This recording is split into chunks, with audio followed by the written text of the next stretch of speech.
To answer this question, the ego must be used and suppressed at the same time. To represent this today, we'll be splitting the ego into two parts, one being self-love and the other one being judgment. Now, judgment and self-love are to be balanced if you want to be humble. Naturally, that happens when you have two things. But anyways, so why would we want this? And I agree that it feels much nicer to be arrogant at times and to be able to win the argument and get that rush of emotion. But it's about learning how to aim yourself in the right direction. That is requiring humbleness and self-honesty, which I'll get into later. But to start off first, what is judgment? Now, what we're going to define judgment as is the ability to recognize one's own flaws and misconceptions, aiming them away from their desired state of being. Meaning, basically, things aiming them away from who they want to become. And naturally, the next question is, what is self-love? And I'm going to take a twist on self-love and say that it is the acceptance of one's current state of being. And keeping these two definitions in mind will make our conversation much easier throughout the rest of the video.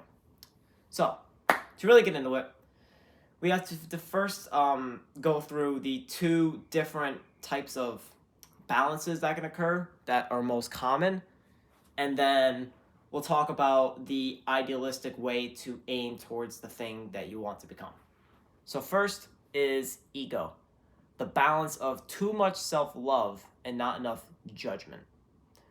What usually occurs during this is you'll see somebody really stick to their guns about a point, and every time somebody says something against it, even if it's not directly against it, they will get defensive or even extremely defensive and blow into an emotional argument. Now, that can also be due to that person's lack of emotional control, but emotional control is also associated with the ego. Hence why arrogance or ego is what this type has been given. And now, the next one is depression, or lowest self-esteem is what I named it, the balance of too much judgment and not enough self-love.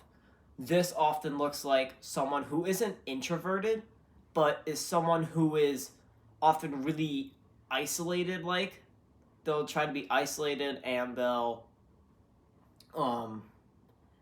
often ridicule themselves for getting things wrong that really don't matter as much as they think they do. And obviously there are its own benefits and downfalls with each one of these, right? Obviously with the ego, you can stay with a sense of being enough, but with depression, you can stay with the feeling that you can be working towards something in a sense. Because remember, I'm not actually meaning depression as like someone is depressed or feeling depressed. Rather, I'm associating it with my balance of too much judgment and not enough self-love. So that way, if that makes more sense to you, so that way it will balance out in a way that makes sense. Now, knowing just some of the effects of each one, we can now take this and say, well, how do we become humble? And to become humble, I would say the first thing that you want to do is identify your ego. You have to know who or what your ego is before you can actually take steps towards it and get rid of it. So I think a great way to do that is introspection, meditation, journaling, stuff like that, because that often makes you go internally, and that's where the ego resides, is usually right in the front layer of internal absorption, I guess. And what I mean by absorption is like when you take in something, the ego is usually the first one it hits.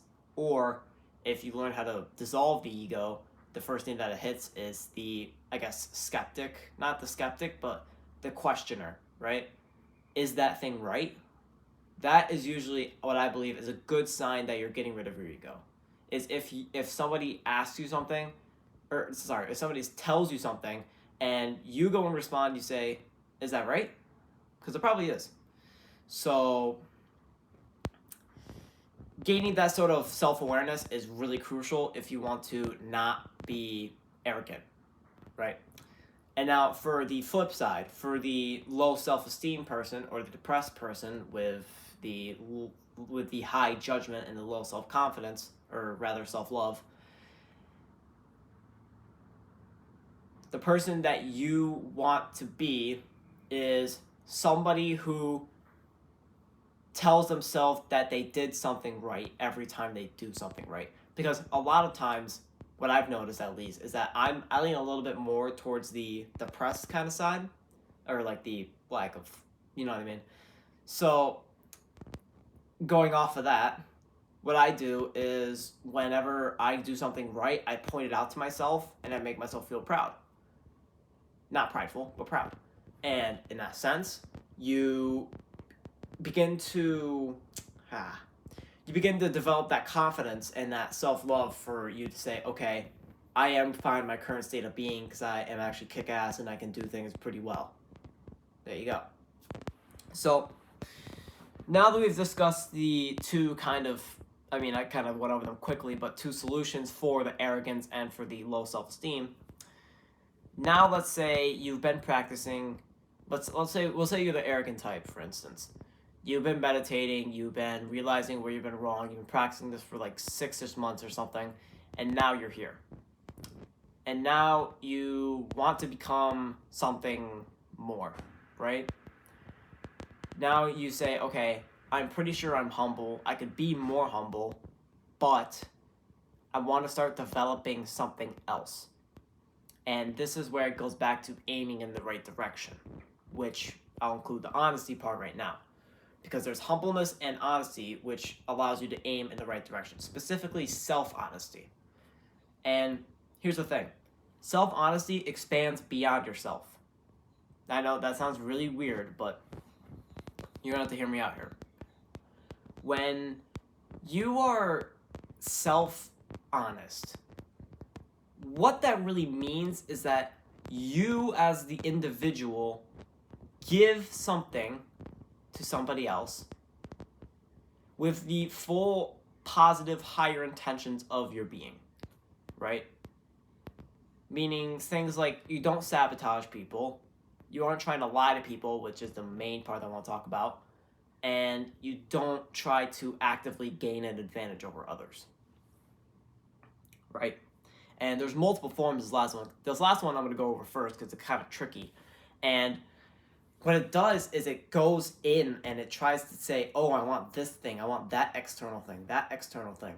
And what starts to happen is you think that you actually want to do it for them, but in reality, you're doing it for yourself because you feel that you need something that is external and actually unnecessary.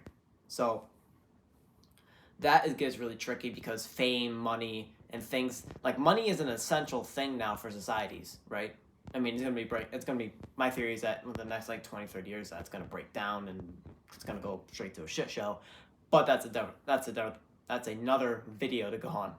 And so it really gets interesting though is when you get something like money and you see someone say that they want to become wealthy because of the ability to give to others, and yet they go after the wealth, they don't get it, and either they give it to others still, which would be right person, wrong intention, or rather, right intention, wrong method, I'll put it as that, or you get the right method but the wrong intention, the so-called greedy rich people that exist, which I don't know any that exists because, well, actually, I don't know.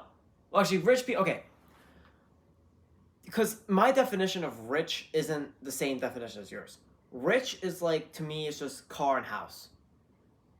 But I don't like, or rich to me is car and house, and wealth is what I go by, and that is the money, the health, and the relationships. That is wealth as a whole. So, anyways, going back to the humbleness and the honesty, to the bringing together to become the humbleness, self-honesty,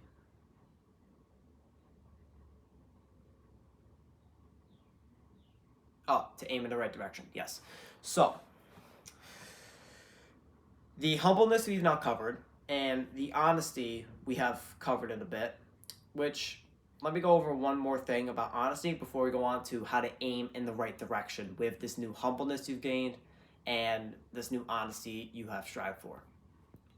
So, the honesty when it comes to lying is that since it is from self, this is self-honesty we're going for here. We're not actually trying to become honest for others yet. We want to be able to be honest with ourselves first.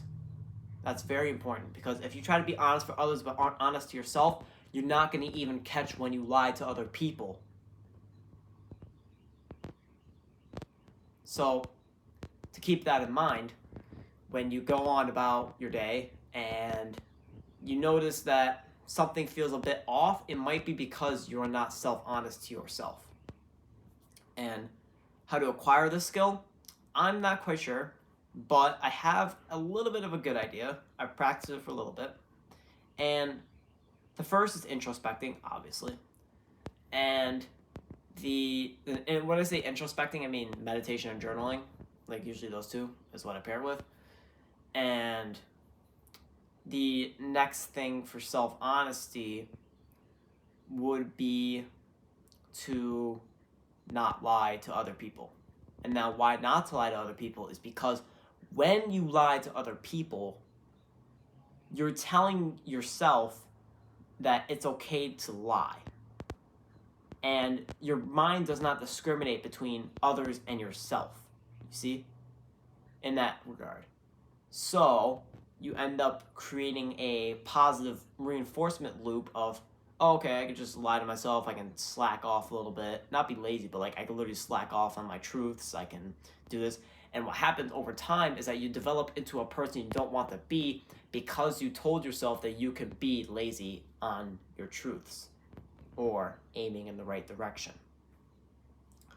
And that one is a lot more complicated to fix than just being humble, because yes, being humble is a continuous practice, but being self-honest is a rigorous, continual practice. And the struggle with that is that the ego often pops up. It is very, very frequent, my friends. It is not something that just magically vanishes once you say a mantra in the mirror. It's something that you have to really get down and look into yourself and say, hey, buddy, you're wrong. That guy's right. Take that guy's ideology, put it into your life, show me you're not an egotistical bastard. And that is a really good skill to develop. So, now getting on to the main, I guess, theater show that you've been waiting for. How to aim in the right direction. Now, if you've accumulated your humbleness and your self-honesty, you can now aim yourself in the right direction. What do I mean by this? So, you want to become something. Anything that you think of. You want to become that thing. Okay. So, the first question you have to ask is, what can I do in my day-to-day to become that person?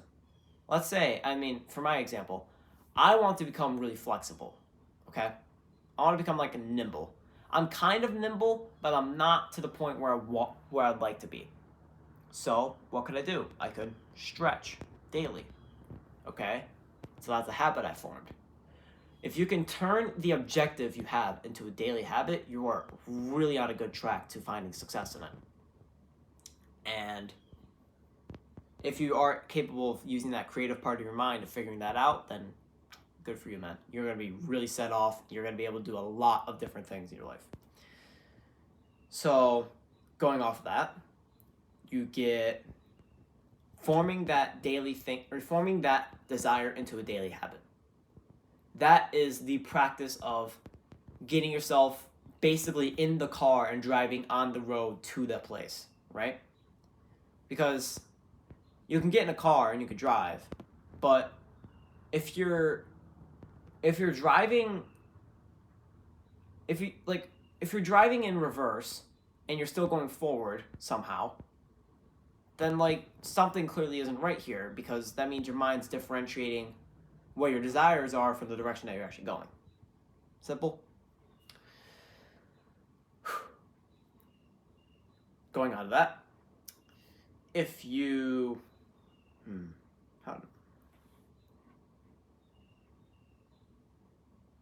take the, I want you, okay, so once you've built the road to the right direction, take the road, and you have to start judging yourself, because ego is automatically implemented into your mind as a whole, right? As every person has ego, but not every person has good judgment. So, and judgment is something that's developed, it's not natural like ego is, right? So, the first thing you have to do, reinforce the judgment. Say, okay, is this actually in the right direction I'm going? I see that maybe that person is able to bend in a certain way and I want to do that move, but I don't know exactly what muscle to stretch. Let me look and see what muscle is stretching. Oh, he's stretching the hamstring, but he's really stretching the quad. Oh, okay, I'll stretch the hamstring. And then you realize that he's stretching his, or someone else realizes that they're stretching the quad, or they tell you that they're stretching the quad. Then what we need to do is change the stretch. And that is essentially the same thing as getting your car and putting it in drive and actually going forward, right? So that is the judgment part, which is needed. And this is why humbleness is needed for this, because you don't have the judgment, then you're really in a bad place. But if you really overjudge yourself and ego is what's needed, then we'll go back to this example here and we'll say, okay, so maybe you think that, or maybe you know you're stretching a quad, but you think you're not stretching it enough.